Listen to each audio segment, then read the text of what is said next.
Hello, humans. I am feeling compelled to just record a bit about my reflections on what we are facing together right now in this pandemic as humans, and also just a bit of maybe ways we can resource ourselves to make it through it, and some things maybe I hope we learn from it. So obviously the number one thing is that we're realizing how interconnected we all are. And I think a lot of us are thinking of this in terms of like, clearly we're all interconnected and we can spread a disease to each other. The flip side of that is that we are all interconnected and we can also spread kindness, compassion, groundedness, and co-create a healthier biosphere that we all share. So another thing that I think is important to note is that panic has never been known to help any situation of imminent danger. So what are the ways that we can ground ourselves and resource our nervous system right now so that we're not feeling panic? Fear is like a drop of poison in the well right now. And so how do we actually co-create a thriving well of wellness that we can all access or each access? So I just want to give a huge shout out to breathing, and I want to talk about Stephen Porges' polyvagal theory. And in short, that's saying that the vagus nerve, which connects the brainstem to the stomach, heart, the gut, the heart, and controls our lungs through our diaphragm, and goes through our whole facial muscles, larynx, inner ear. It's bidirectional. So that means that it's not just the brain telling the heart to calm down or the breath to slow, but that by slowing your breath, you actually can calm your heart rate and return your brain to a signal of calmness away from anxiety or panic. So even if you can just find like a few seconds a day to take some deep breaths that are in through your nose and out through your mouth with a longer out breath than in breath, however many times a day you need to do that, that can be really helpful. Tapping into gratitude really helps to ground us as well, just like one or two things we're grateful about, even if it's just in the immediate surroundings. And then also like little tiny natural beautiful things. They don't even have to be natural, but beauty that's around us, to really tap into that and allow ourselves to see something beautiful and focus on it. It puts our brain into a rest digest state, which re-eventuates us toward our parasympathetic nervous system, which is the calming state that will help get us out of fight or flight, or anxiety, where it's like fight or flight and dissociation and hypo arousal are like firing at the same time. Like there's something terrible, but I can't figure out what it is or do anything about it.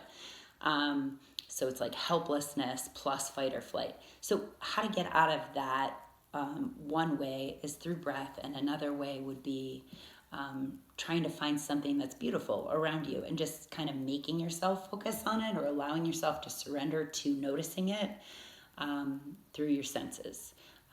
Heightening your sense awareness can really help you stay connected and embodied, and amplify your vitality. So another thing I just wanted to quickly say is, if we all wear masks, it's going to be blocking what Stephen Porges calls the social engagement system that goes through our facial muscles and our inner ear and larynx. So the social engagement system helps us each connect with each other and know that we're safe, and have reflections back and forth of safety together, which fires mirror neurons and helps, again, re-engage our parasympathetic nervous system to feel like calm and rest, digest, relax, or just like a normal autonomic nervous system resting default state can happen. So if this is covered, another thing that helps that, according to Stephen Porges' theory, that feeling of safety, is vocal prosody. That's why we all talk like this to babies naturally. And like babies love little sing-songy songs and voices. So just remember that words of kindness can go a really long way right now. And offering each other a wide berth for compassion is very helpful. And the same for each ourselves.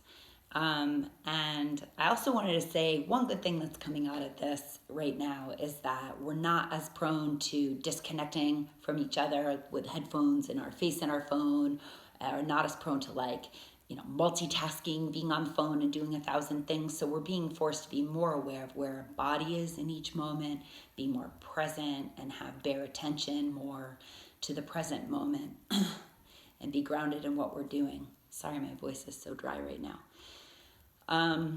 So that's a positive thing. I hope we don't lose that awareness. And yeah, for people who are worried about the have-nots coming running toward those who have, and everybody who's stockpiling guns and all that, well, I mean, we are an ecosystem existing together. So if, the top feeders can't exist without the rest of the ecosystem either. So I think it's more important to focus on us all thriving together and allowing for the flexibility of that in this give and receive loop, and acknowledging that that's a biofeedback that serves us all. So I think it's really important for us each to have as much part altruism as self-preservation right now. As far as animal instinct goes, it's good to have that sense of territorialism in the sense of like what you allow instinctually to enter your sphere for your own wellness. But I really don't think that hoarding or getting panicky about someone coming for what you have, that's just not going to help anyone ever. So may we all breathe. May we all connect. May we amplify vitality, and may we empower our nervous systems and stay well-resourced, calm, and grounded, connected, aware, embodied, and alive. And I don't mean that literally only. I mean like filled with life. Be well, stay well.